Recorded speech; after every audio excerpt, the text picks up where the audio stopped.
We're here at Seven Stories Archive to see Kris McKie. He's an archivist.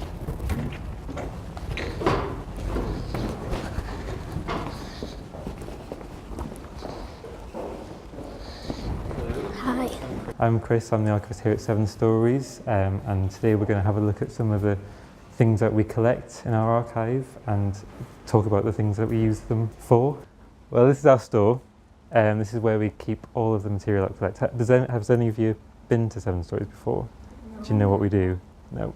Well, we're a museum and we're all about children's books.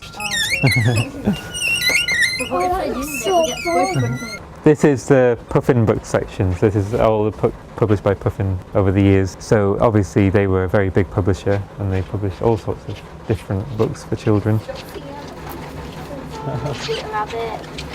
In these stacks there are loads of books, and quite a few of them are by people we haven't heard of or books that we have never read or seen before. I love this section. It's got words of Gummidge and it's got like Aunt Sally and Roald Dahl. It's got Mary Poppins. Cool. Are they books that you've read before? Films. Keep going. These have been given to us by libraries. So there, look, there's two copies of the Machine Gunners. I absolutely love that one. We've been reading The Machine Gunners by Robert Westall, and Kris has got some stuff out of the archive for us to look at. This is one of the photographs from the collection. He is the chap at the back with the beard. So that's him in about 1990. How long do you think the process took to making this book? When Robert Westall wrote the book, he wasn't a professional writer. He was a teacher, he taught art. So he'd write the book in his spare time, in his evenings and his summer holidays. These here are the very, very first notebooks that he wrote the book in. So this was the first time he ever put pen to paper with this idea in mind. He wrote it for his son, who was about 12 at the time. And his son, he'd read it out to his son every evening, and his son would say, "That bit's good, but that bit's a bit boring, that doesn't make sense." And together they worked out this story. But then a friend of his read the book a few years later, and she suggested that he send it to a publisher. So he typed all of his notes out, all of his scribbly handwritten notes here, and he turned it into this. But you'll notice that there's a lot of little pencil notes in the margin here.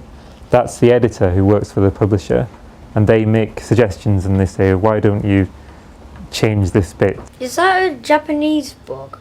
Yeah, Robert Westall was popular in many countries after he wrote his first book, The Machine Gunners.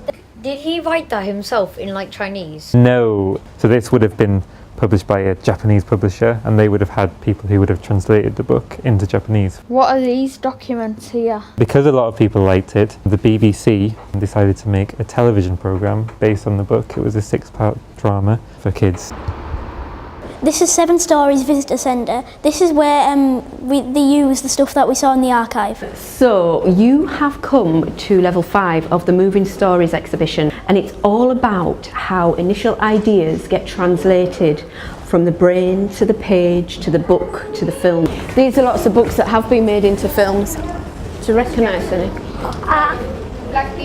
At Seven Stories, we want you to be immersed in the story in the same you would if you were lost in it when you were reading it, which is why we have all these lovely puppets and ways of playing in the story. But what we also want to share with you is how that story is made. So let me show you. This is an archive. This is Roald Dahl's archive, and it's original scribbly notes. So when we're putting an exhibition together, we think about what it is we want to champion and celebrate about children's books.